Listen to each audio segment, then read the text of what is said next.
આંગળે દુષ્કર્મમાં ભોગ બનનારી આપણી દીકરી છેલ્લા એક સપ્તાહથી મોત સામે લડી રહી હતી અને આ જંગમાં હારીને જ્યારે એના મોતના સમાચાર સાંભળવા મળ્યા ત્યારે આપણે સૌ ખૂબ દુઃખી થયા છે।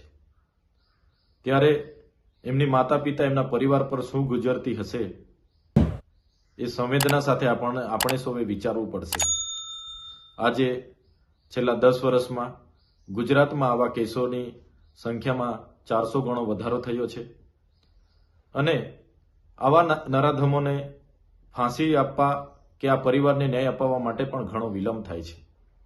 આજે પોક્સો જેવા 4375 કેસો આજે કોર્ટોમાં પેન્ડિંગ છે।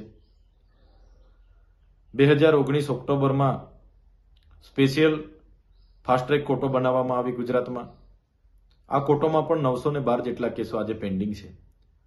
ત્યારે આવા કૃત્ય કરનાર રાક્ષસી નરાધમોને તાત્કાલિક ધોરણે કડક સજા થાય, એમને ફાંસીની સજા થાય, એ માટે આવનારા ભવિષ્યમાં સરકાર કડક કાયદા બનાવે એવી અમે માંગ કરીએ છીએ। સાથે કોઈ પણ દીકરી સાથે આવી ઘટના નહીં જ ઘટવી જોઈએ।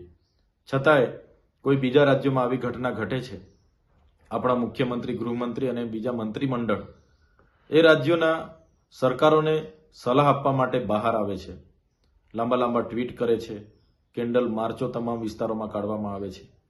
ઝઘડેની ઘટનામાં આટલા દિવસો સુધી સ્થાનિક નેતા હોય કે ગુજરાત સરકારના ગૃહમંત્રી, મુખ્યમંત્રી જે મૌન સેવ્યું છે, એ મૌન આવા કૃત્ય કરનાર લોકોને હિંમત આપતું હોય છે।